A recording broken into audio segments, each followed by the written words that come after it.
बालेश्वर सदर निर्वाचन मंडल परीक्षार अनुष्ठित है 20 कोटी ऊर्ध्व टंका व्यय 2टी लुणा बंधर शुभ भित्तिप्रस्तर स्थापन उत्सव। लुणा पानी माड़ू रक्षा सहित समुद्र उपकूल यातायात और पर्यटन बढ़िबारे यह सहायक हेबो बोली आशा प्रकाश कले विधायक मानस दत्त। निर्वाचित हेबार मात्र गोटे वर्ष मध्य लोकमानंकु देइथिबा समस्त प्रतिश्रुति पूरण करिबारे सफलता सृष्टि करि चलिचंती सदर विधायक मानस कुमार दत्त। एही क्रम में विधायक श्री दत्तଙ୍କ नेतृत्व में समुद्र उपकूलवर्ती अंचलर सुरक्षा निमित्त लुणाबंध निर्माण पई जनसाधारणकर दीर्घ दिनर दाबी पूरण हेबाकु जाउछि। बालेश्वर सदर निर्वाचन मंडली अंतर्गत परीक्षाठू बाहारदा और परीक्षाठू लुणा पाही पर्यंत प्रस्तावित 2 गोटी लुणाबंध प्रकल्प पर शुभ दि जाइछि।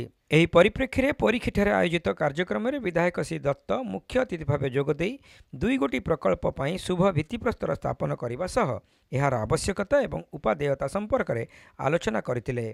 बालेश्वर सदर निर्वाचन मंडलीर विस्तृत उपकूल अंचल बन्या और बात्या प्रभावित अंचल होइतिबा बेले समुद्र गर्भर लुणा पानी स्थल भाग को माड़ी आसिबार सर्वदा भय रही, जार स्पष्ट उदाहरण यस बात्या समय देखा मिलता। यह दृष्टि रखी उपकूलवर्ती अंचल लुणाबंध निर्माण पर स्थानीय अंचलवासी दाबी जणाई आसुथिले।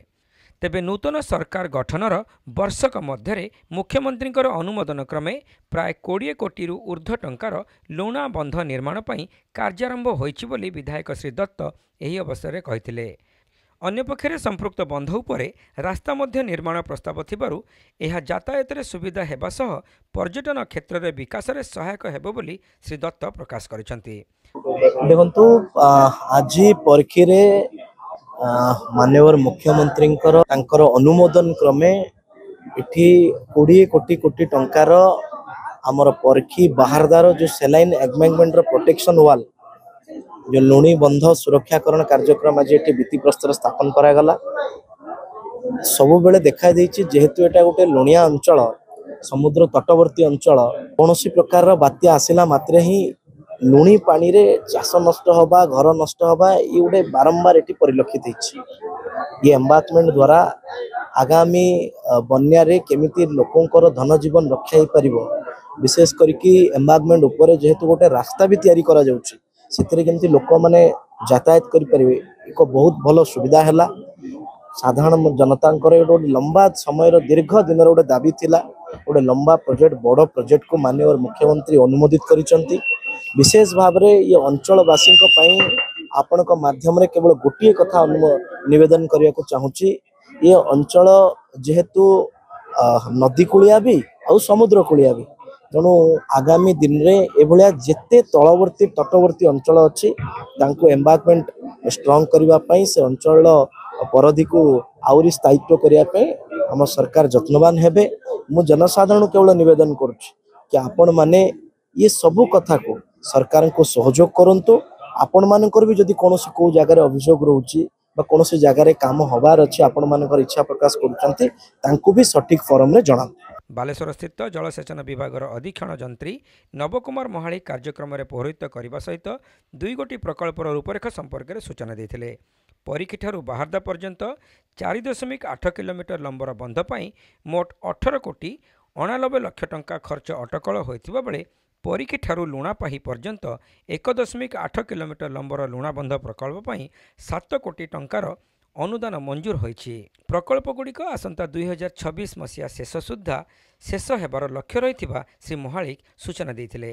आज जो बाहरदा लुणीबंधर भित्तिप्रस्तर स्थापन श्रीजुक्त मानस कुमार दत्त द्वारा हैला ए प्रकल्पर अटकल होउछि 18 कोटी 89 लाख एवं टोटाल दैर्घ्य होउछि 4.8 किलोमीटर।